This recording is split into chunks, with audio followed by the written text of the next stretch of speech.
C'est une nouvelle qui a saisi la France judiciaire et médiatique de stupeur. Maxime Tessier, avocat pénaliste de 34 ans, s'est donné la mort dans la nuit du 8 au 9 juillet 2025. 2 mois à peine après la condamnation historique de son client, Joël Le Squarnec, reconnu coupable de 299 agressions sexuelles, le jeune avocat a mis fin à ses jours dans un silence glaçant. L'information, confirmée par 22 minutes et relayée par France 3 Bretagne, a provoqué une onde de choc dans les milieux juridiques où Maxime Tessier était unanimement respecté pour sa finesse, son calme et son éthique. Ce drame survient en écho à une autre tragédie, celle de centaines d'enfants, victimes durant des décennies d'un prédateur en blouse blanche dont les crimes ont été jugés à la fin du mois de mai. Le procès de Joël Le Squarnec, ancien chirurgien hospitalier, a révélé au grand jour une mécanique de silence, de dysfonctionnements médicaux, de complicité passive. Mais il a aussi mis en lumière le rôle essentiel, et souvent incompris, de l'avocat de la défense dans un procès d'assises.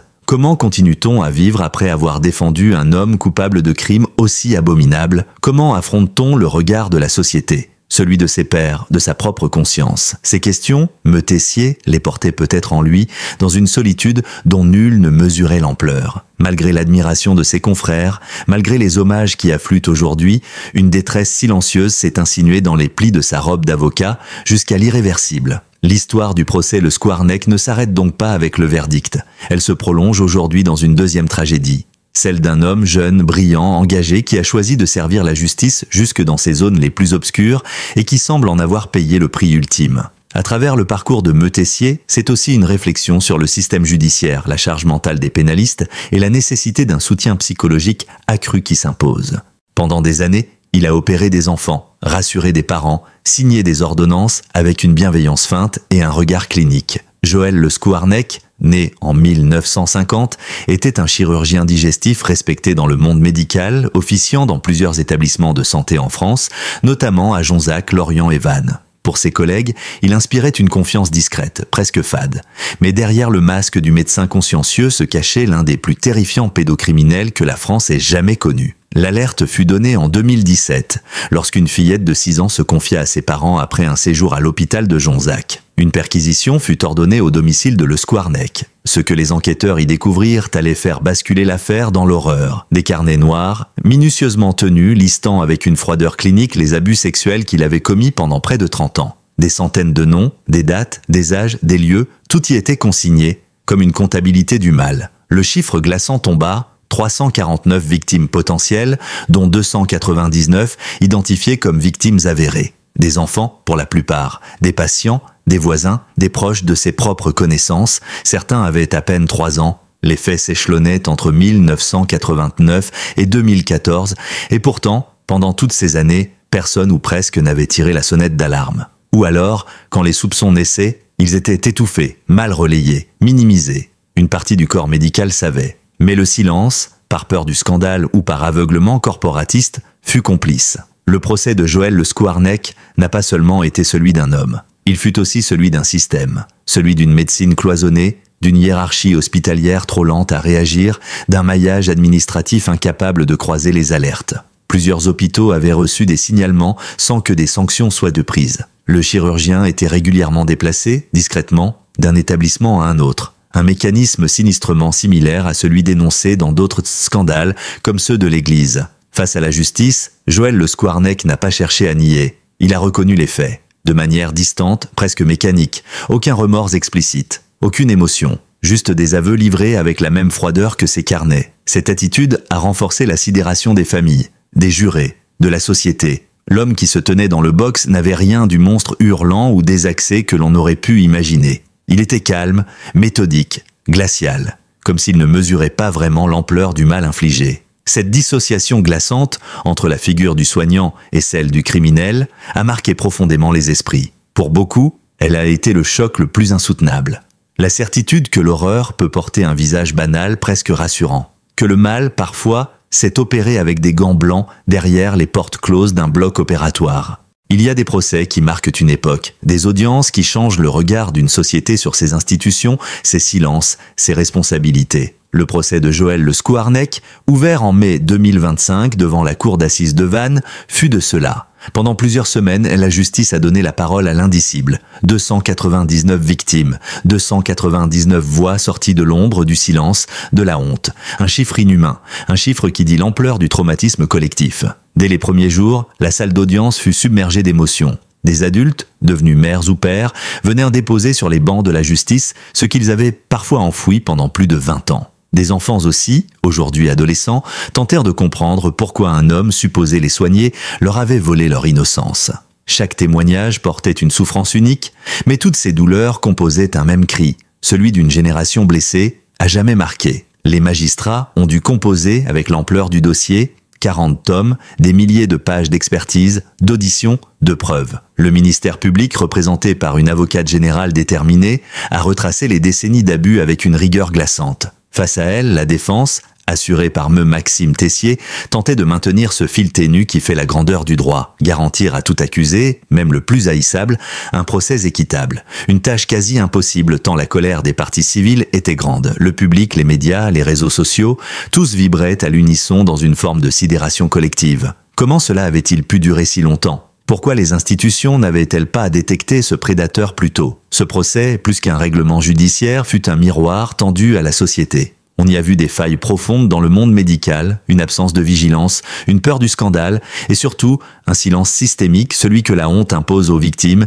et que l'inertie protège chez les puissants. Les débats ont permis de révéler l'ampleur du silence institutionnel. Les hôpitaux avaient parfois fermé les yeux sur des signalements flous. Des collègues, mal à l'aise, avaient préféré ne pas insister. Et au centre, l'homme, Joël Le Scouarnec, qui se présentait comme une énigme, presque détaché de ses actes. Il ne niait pas, il ne s'excusait pas non plus, il semblait ailleurs, comme s'il n'avait jamais été vraiment présent dans les vies qu'il avait brisées. À la fin, la Cour a prononcé la peine maximale prévue, 20 ans de réclusion criminelle assortie d'un suivi socio-judiciaire à vie. Mais pour les victimes, ce verdict, aussi juste soit-il, ne pouvait tout réparer, car il n'existe pas de peine capable d'effacer l'enfance volée, le corps trahi, la parole étouffée. Ce procès n'a pas tout guéri, mais il a tout mis au jour. Il a permis à une vérité longtemps ignorée de surgir. Et dans cette clarté douloureuse, c'est toute une société qui a dû affronter ses responsabilités. Il est entré dans ce procès avec la discrétion des hommes de loi sincères, ceux qui savent que leur mission est souvent mal comprise. Maxime Tessier, 34 ans, n'était pas un ténor médiatique du barreau. Il n'aimait ni les caméras, ni les phrases chocs. Ce qu'il aimait, c'était le droit. Le pénal, surtout. Le cœur du métier. Là où l'on défend non pas des actes, mais des droits. Même quand ceux-ci protègent les pires criminels. En acceptant d'assurer la défense de Joël Le Scouarnec, il savait qu'il franchissait une frontière morale vertigineuse. Mais il la franchissait au nom d'un principe. Celui qui fait la grandeur de la justice, le droit à une défense pleine et entière. Nommé par le bâtonnier en tant qu'avocat commis d'office, Maxime Tessier aurait pu refuser. Rien ne l'y obligeait. Et pourtant, il a accepté. Non par cynisme ou goût du défi, mais par conviction profonde que dans un état de droit, la défense n'est pas une faveur mais une nécessité. Défendre Le Scouarnec, ce n'est pas l'absoudre, disait-il à ses confrères. C'est garantir que la justice reste juste, même face à l'horreur. Ses proches le décrivent comme un homme brillant, mesuré, extrêmement respectueux. Depuis 4 ans, il exerçait au sein du cabinet Avocat Liberté à Rennes, aux côtés de Catherine Glon, ancienne bâtonnière du barreau de Vannes. Elle voyait en lui un prodige, un esprit fin et courageux. Lui qui, dès sa première année d'exercice, s'était distingué par une plaidoirie audacieuse dans une affaire d'infanticide, s'était bâti la réputation d'un pénaliste d'exception. Il ne fuyait pas les dossiers complexes, les causes éthiquement déchirantes. Il les abordait avec gravité et humanité. Mais défendre un homme accusé d'avoir détruit la vie de centaines d'enfants n'est pas une tâche ordinaire. Ce n'est pas seulement un exercice de droit, c'est une épreuve humaine, psychologique, existentielle. Maxime Tessier a assisté, jour après jour, au défilé des douleurs. Il a entendu les récits insoutenables, il a croisé les regards des victimes. Et il a dû, chaque matin, porter cette robe noire, défendre un homme qu'il ne comprenait peut-être pas lui-même, mais dont il devait protéger le cadre procédural. Beaucoup ne lui ont pas pardonné. Sur les réseaux sociaux, les injures ont fusé. Certains le traitaient de complice, d'avocat du diable. L'opinion publique, parfois cruelle, oubliait que sans avocat, même le plus atroce des accusés n'aurait plus à répondre de ses actes dans un cadre équitable. En défendant l'indéfendable, Maxime Tessier ne salissait pas la justice. Il l'honorait, mais ce que les autres voyaient comme un acte de courage, lui le portait peut-être comme un fardeau devenu trop lourd. Dans la nuit du mardi 8 au mercredi 9 juillet 2025, le silence a été brisé par une nouvelle que personne n'avait anticipée. Maxime Tessier, 34 ans, avocat pénaliste à Rennes, s'était donné la mort. Le choc fut immédiat. Pour ses confrères, pour les magistrats qu'il avait vu plaider quelques semaines plus tôt dans l'affaire Le Skwarneck, pour ses proches, ses amis, et pour tous ceux qu'il avait de croisés dans les couloirs d'un palais de justice. L'information fut d'abord relayée par France 3 Bretagne avant d'être confirmée par 20 minutes. Une onde de stupeur s'est propagée dans tout le barreau français. Personne ne s'y attendait. Personne ne l'avait vu vaciller. Car Maxime, selon ses collègues, avait cette élégance silencieuse de ceux qui encaissent sans montrer. Il ne parlait jamais de lui, encore moins de ses états d'âme. Il se tenait droit, professionnel, attentif. Mais derrière la retenue, il y avait peut-être une souffrance invisible, une pression trop forte, une solitude croissante. Depuis le procès Le Skwarneck, il s'était montré plus discret encore qu'à l'accoutumée. Il n'avait pas donné d'interview. Il ne cherchait aucune justification. Il travaillait, il lisait, il préparait de nouveaux dossiers. Mais plusieurs confrères ont aujourd'hui confié qu'ils avaient perçu une forme de lassitude, un repli. On s'écrivait souvent après les procès d'assises, confie Jean-Guillaume Le Maintier, avocat pénaliste à Rennes. Maxime avait une profonde humanité, mais ce genre de dossier laisse des cicatrices. On vit dans une bulle de noirceur, parfois on n'en sort pas. Les hommages, depuis l'annonce de sa disparition, se sont multipliés. Catherine Glon, son associée, s'est dite anéantie, saluant une intelligence et une finesse hors du commun. D'autres avocats ont rappelé combien il était respectueux, bienveillant, brillant. Il avait cette manière d'écouter et de comprendre sans jamais juger. Un homme rare, un avocat juste, dit l'un d'eux. Mais tous, derrière leurs mots d'admiration, dissimulent une forme de culpabilité, de vertige. N'a-t-on pas vu? N'a-t-on pas tendu la main assez fort? Le suicide de Maxime Tessier ne saurait être réduit à un simple contre-coup professionnel. Il dit quelque chose de plus vaste, de plus grave, la solitude extrême que peut engendrer la pratique du droit pénal, surtout lorsqu'il s'agit de défendre l'absolument condamnable. Il dit aussi la violence des projections que la société fait peser sur l'avocat d'un monstre. Et cette violence, parfois, peut devenir insupportable. À l'heure des hommages, c'est donc aussi un appel au sursaut. Le suicide de Tessier nous oblige à regarder en face une réalité taboue. Dans la machine judiciaire, les avocats, comme les juges, comme les greffiers, sont des êtres humains. Et certains, en silence, tombent.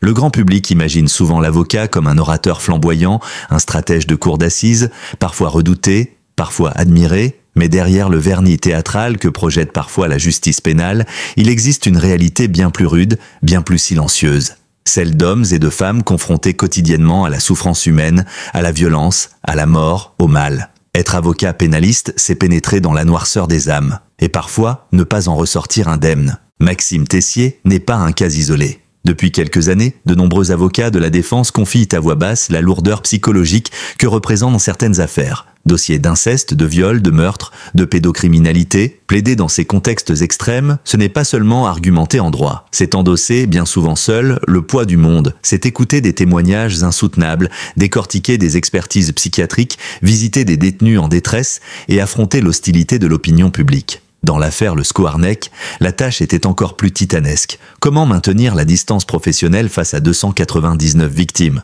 Comment défendre un homme dont les actes semblent dépasser l'entendement? Et surtout, comment supporter le regard des autres, celui du public, des confrères, parfois même des proches? Si la justice impose que chaque accusé est un avocat, elle ne protège que trop rarement ceux qui acceptent cette mission. À ce jour, aucun dispositif systématique de soutien psychologique n'est mis en place pour les avocats commis d'office dans des dossiers sensibles. Certains barreaux proposent des cellules d'écoute, mais ces démarches restent volontaires, discrètes et souvent tardives. Le métier valorise la maîtrise de soi, la force de caractère. Parler de fragilité est encore perçu comme un aveu de faiblesse. Pourtant, les témoignages s'accumulent. Frédéric Birien, lui aussi avocat pénaliste, se souvient de son confrère. Maxime ne se plaignait jamais. Il était toujours digne. Mais on voyait dans ses silences qu'il portait beaucoup. Il avait une éthique absolue. Trop, peut-être. Dans cette phrase, une vérité nue, certains avocats se brûlent à force d'intégrité. Il y a aussi l'isolement professionnel. Car défendre un monstre n'est pas une position enviable. Peu de confrères osent poser la main sur l'épaule. Peu osent dire « Tu tiens bon ? Tu dors la nuit ?» Il y a une pudeur, un respect de la barrière symbolique entre confrères. Mais parfois, cette pudeur devient une barrière de trop. Et certains, dans la solitude de leur cabinet, finissent par sombrer. La profession s'interroge aujourd'hui. Le suicide de Maxime Tessier pourrait devenir un point de bascule. un moment de prise de conscience, une invitation à mieux prendre soin de ceux qui, chaque jour, garantissent l'équilibre fragile d'une justice digne. La disparition brutale de Maxime Tessier n'est pas seulement une tragédie individuelle. Elle agit comme un révélateur implacable des failles d'un système judiciaire qui, tout en prônant l'équilibre des droits, oublie parfois ceux qui en sont les garants silencieux. Ce double drame, la monstruosité des crimes de Joël Le Scouarnec et la mort de son avocat, nous oblige à une introspection collective sur le rôle de la défense, sur la charge morale des professionnels du droit et sur notre capacité, en tant que société, à protéger ceux qui nous protègent.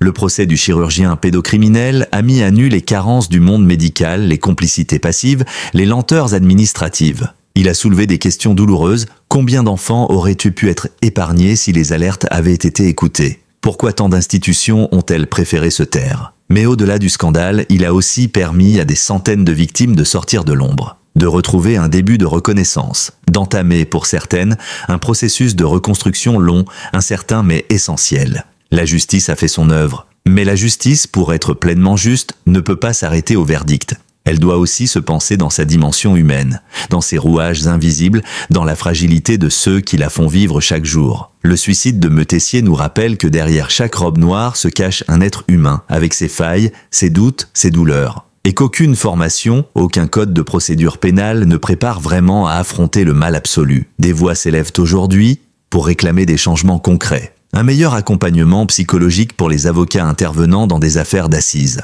Une reconnaissance institutionnelle de l'usure mentale propre à ces dossiers. Des temps de débriefing après les procès les plus éprouvants. Et surtout, une levée du tabou autour de la détresse dans les métiers du droit. Car il ne s'agit pas seulement de réagir à une tragédie. Il s'agit d'empêcher qu'elle ne se reproduise. D'éviter qu'un autre Maxime Tessier, ailleurs, dans un autre cabinet, ne finisse par céder sous un poids qu'il ne peut plus porter. D'intégrer dans notre vision de la justice non seulement la réparation des victimes, mais aussi la préservation de ceux qui, par devoir, se tiennent aux côtés de l'inacceptable. Enfin, il faudra aussi honorer la mémoire de cet avocat comme il se doit, non en l'idéalisant, mais en reconnaissant ce qu'il a incarné, le courage d'assumer jusqu'au bout une mission ingrate, le respect des principes fondamentaux et une humanité discrète mais profonde. Il a défendu un homme que personne ne voulait regarder. Et dans ce geste, il a rappelé à tous que la justice n'est pas vengeance mais équilibre, que même les monstres doivent être jugés selon des règles, et que ceux qui les défendent ne sont pas des complices, mais les gardiens d'un droit pour tous.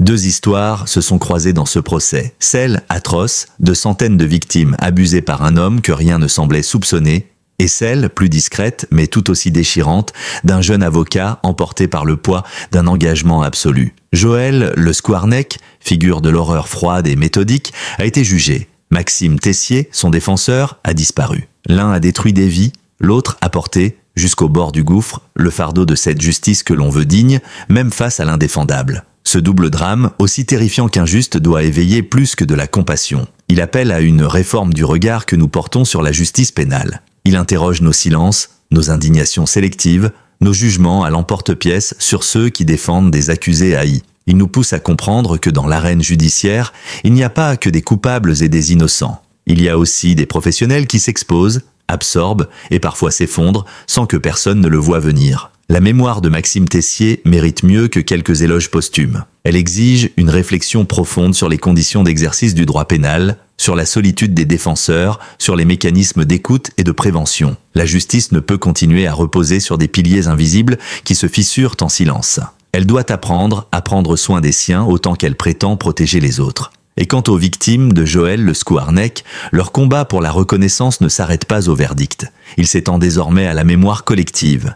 Car tant que ces enfants brisés ne seront pas pleinement entendus, soutenus, réparés, leur douleur continuera de résonner comme une dette morale pour toute la société. Il ne s'agit pas de trouver du sens dans l'insensé, mais d'agir pour qu'un jour, plus personne n'ait à choisir entre faire son devoir et perdre son âme. Merci d'avoir regardé cette vidéo jusqu'au bout. Votre attention et votre intérêt comptent énormément pour nous. Si ce sujet vous a touché ou interpellé, n'hésitez pas à nous le faire savoir en laissant un commentaire. Vos réactions nourrissent le débat et font vivre cette chaîne. Pensez également à vous abonner pour ne rien manquer de nos prochaines publications. Chaque semaine, nous vous proposons des enquêtes, des portraits et des analyses approfondies sur les sujets qui font l'actualité. Activez la cloche pour être alerté dès la mise en ligne de nos nouvelles vidéos. À très bientôt et merci encore pour votre fidélité.